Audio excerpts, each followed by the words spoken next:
আলহামদুলিল্লাহ, আশা করি সবাই ভালো আছেন। আপনাদের দোয়া আমিও ভালো আছি। কিন্তু আসলে কি জানেন, আমার সরকার জনাব তারেক রহমানকে আসলে যে কি বলে ধন্যবাদ জানাবো, আমার ভাষায় প্রকাশ করার মতো না। আমার নেতা যে পদক্ষেপটা নিছে, আমি যে এতটা খুশি হয়েছি সে কথা বলার মতো না। কোন কারণে জানেন?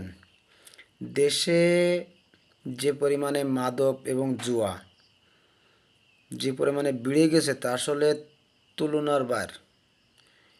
এমন কোনো মানুষ নেই যে তারা জুয়া খেলতেছে না আর এই মাদক খাচ্ছে না।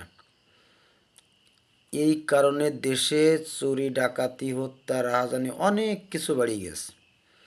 তা সরকারকে আমি এতটা সরকারের প্রতি খুশি হয়েছি।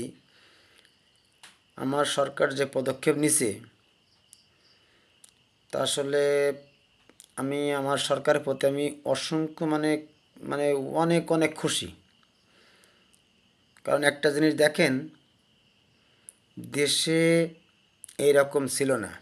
এই 5ই আগস্টের পরে কোনো সরকার না থাকার কারণে এই দেশে এতটা সমস্যার সম্মুখীন হয়েছে মানুষ। আর বেশিরভাগ এই জুয়া, টাকা বের করার জন্য, মাদক খাওয়ার জন্য এইসব অকারেন্স কাজকর্ম করতেছে। তা সরকার যে কাজটা হাতে নিয়েছে এবং নিজ উদ্যোগে যে কাজটা শুরু করছে, আমি অনেক খুশি। তা আমার কথায় আপনারা যে যে একমত আছেন কমেন্টে একটু বলবেন। তা সবাই ভালো থাকেন, সুস্থ থাকেন, সেই দোয়া করি। আমার জন্য দোয়া করবেন। ধন্যবাদ সবাইকে।